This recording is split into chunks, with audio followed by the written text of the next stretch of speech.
Hey there, folks, imagine this. You're sitting in the home you've poured your heart and soul into, the one you've paid off after years of grinding, and some stranger calls to say it's not yours anymore, sold at auction. Gone, just like that. That's the gut punch that hit Mike Larson, a regular guy from the suburbs of Boise, Idaho, when a shady homeowners association turned his life upside down. This is the story of how he fought back, and trust me, it's a wild ride. Mike's a 45-year-old IT guy, the kind who'd rather debug code than deal with neighborhood drama. He and his wife, Sarah, a pediatric nurse with a laugh that lights up a room, had built their life in a cozy two-story house on Juniper Lane. It wasn't fancy, practical, with a slightly creaky porch and a backyard where their kids, 13-year-old Lily, who's always sketching, and 9-year-old Ethan, a soccer nut, had grown up. They'd paid off the mortgage 2 years ago, a moment that felt like crossing the finish line of a marathon.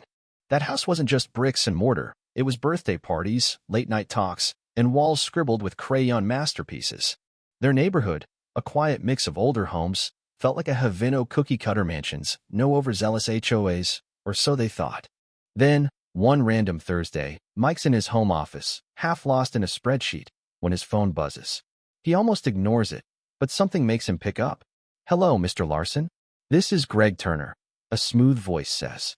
"I'm calling about your house at 214 Juniper Lane. I bought it at auction last week for $200,000. Just wanted to give you a heads up, you'll need to move out soon." Mike's brain stalls. "What the hell are you talking about?" he snaps, his voice sharper than he means. Greg, cool as ice, says, "The Pinecrest HOA foreclosed it for unpaid dues. It's all legal. Check with the county if you don't believe me." Mike's gripping the phone so hard his knuckles go white. "We're not in any HOA," he growls, but Greg just sighs, like Mike's the one being unreasonable, and hangs up. Mike stumbles into the kitchen, where Sarah's chopping veggies for dinner. "Babe, you're not gonna believe this," he says, and as he spills the story, her knife freezes mid-chop. "That's insane," she says, her voice tight. "We've never signed anything with an HOA. Remember those flyers we got years ago? We laughed and tossed them because we're not even in their stupid boundaries." But Greg's words check with the county stick like a splinter. Mike barely sleeps that night, the familiar hum of their house feeling like a ticking clock. The next morning, he's at the county courthouse, clutching their deed like it's a lifeline. The clerk, a tired woman with glasses perched on her nose, pulls up their file and slides it over. Mike's heart sinks. There it is in black and white, their house, foreclosed, sold to Greg Turner for $200,000, all because of $9,000 in unpaid HOA dues to Pinecrest. Mike's head spins. "This is a mistake," he says, voice shaking. "We're not part of any HOA." The clerk just shrugs, like she's seen this 100 times. Back home, Sarah's pacing. "This can't be real," she whispers, her eyes wide. "Can they just take her home?" Desperate, Mike calls Lisa Carter, a local lawyer known for tangling with HOAs. She's sharp, no nonsense, and after one look at their documents, she leans back in her chair. "This is a mess, Mike," she says. "The contract tying you to Pinecrest? The signature's not yours. And get this, all the notices about these so-called dues went to an address you haven't lived at in 15 years. This isn't sloppy paperwork, it's deliberate." Mike's stomach twists, but there's a spark of hope. Lisa's on their side, and she's ready to fight. Meanwhile, Greg Turner's not letting up. He calls daily, his tone shifting from polite to pushy. "Look, Mike," he says one evening, voice dripping with fake sympathy, "I get it. This sucks, but you're squatting in my house now. Don't make me get the cops involved." Mike slams the phone down, his hands trembling. Sarah tries rallying the neighbors, but most just mumble apologies. "Pinecrest is ruthless," one says, eyes darting nervously. "I can't risk them coming after me." The Larsons feel like they're on an island, and their kids are starting to notice. "Dad, are we gonna lose our house?" Ethan asks one night, his voice small. Mike forces a smile. "Not if I can help it, buddy." Lisa digs deeper, and what she finds is a bombshell. The Pinecrest HOA has been pulling this stunt for years, 23 foreclosures since 2020, pocketing over $600,000 by targeting homes just outside their jurisdiction, forging signatures, and sending notices to nowhere. "This isn't an HOA," Lisa tells Mike, her voice fierce. "It's a damn scam." She files a counterclaim, accusing Pinecrest of fraud and predatory practices.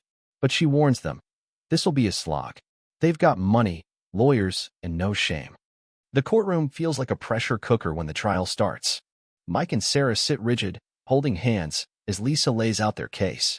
She's a force calm but lethal, presenting forged documents, expert testimony proving the signatures are fake, and records of notices sent to a ghost address. The crowd gasps when she drops the big one. Pinecrest's $600,000 foreclosure racket. Mike glances at Greg Turner, who's in the back, looking less smug now. Turns out, Greg's not the villain he seemed. After learning Pinecrest lied to him, he flips, handing Lisa his purchase agreement and agreeing to testify. They told me it was clean, he says on the stand, voice heavy. I'd never have touched it if I'd known. The neighborhood's waking up, too. Families who'd stayed quiet start speaking out, sharing stories of Pinecrest threat fines for overgrown lawns, foreclosures over nothing.